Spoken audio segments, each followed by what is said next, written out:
Bienvenue sur FR Délinet. Notre actualité d'aujourd'hui parlera de « Demain nous appartient », spoilé, résumé détaillé et complet de l'épisode 996. Ulysse voulait désarmer Ophélie, mais Anthony lui a tiré dessus. La tension montre d'un cran du côté du Spoon. Le raid arrive sur place suivi de peu par Xavier. La gravité de la situation est telle que le préfet se rend lui aussi sur place.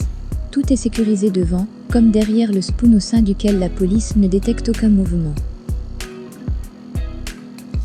À l'intérieur, Anthony est aux petits soins pour Sylvain, qui s'est fait assommer la veille par Ophélie, avec la crosse de son arme. Il soigne sa blessure, qui ne se saigne plus, et conseille à son ami de ne plus rien faire sans réfléchir. Mais Ulysse croit avoir un plan, Ophélie étant seule, ils peuvent réussir à la maîtriser. Il faut juste attendre le bon moment. Et si Anthony tente de l'en dissuader, Sylvain abonde dans son sens.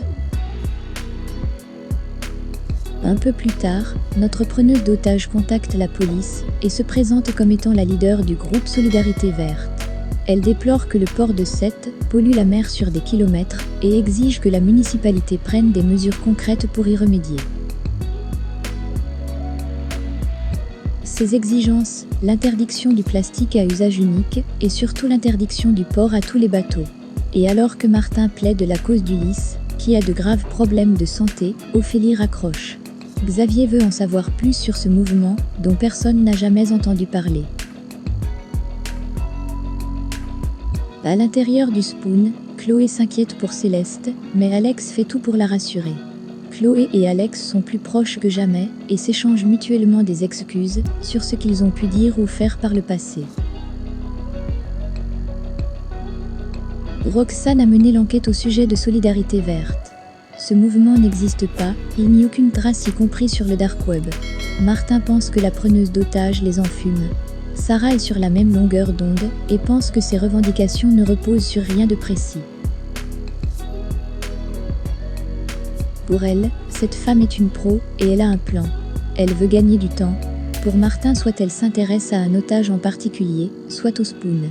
Il demande à Roxane de fouiller dans la vie de tous les otages et de leurs proches. Il pense notamment à la fille du procureur. Sarah est chargée de s'intéresser au bâtiment en lui-même, mais pas que. Elle va devoir interroger tous les voisins au cas où ils auraient des objets de valeur à proximité. La preneuse d'otages pourrait avoir dans l'idée de les cambrioler en passant par le Spoon. Au sein du Spoon, Ophélie donne sans raison un coup de pied dans le ventre de Tristan qui est à terre. C'est à son tour d'aller creuser. Camille doit aller le rejoindre, mais la jeune femme est à bout. Elle a les mains en sang et refuse d'y aller. Malgré l'arme qu'Ophélie pointe sur elle, elle refuse de se soumettre à ses ordres, car selon elle ils vont tous être tués. Alex propose d'y aller à sa place, sauf qu'Ophélie menace de tuer Alex si Camille n'exécute pas ses ordres. Charlie force alors Camille à descendre à la cave, ce qui pousse à Anthony à lui dire qu'elle a trop assuré. Plus tard, Alex et Ulysse peaufinent leur plan pour tenter de maîtriser Ophélie. Anthony dit vouloir en être. Alex se lève et insiste auprès d'Ophélie sur la nécessité de reprendre des forces. Ils veulent manger. Devant son insistance, elle accepte et demande à Ulysse d'aller préparer quelque chose. En cuisine, il en profite pour se saisir d'un couteau. Alors qu'Ulysse revient de la cuisine, Ophélie pointe une arme sur Alex et lui demande d'aller remplacer la princesse à la cave. Ulysse profite qu'elle ait le dos tourné pour tenter de la maîtriser.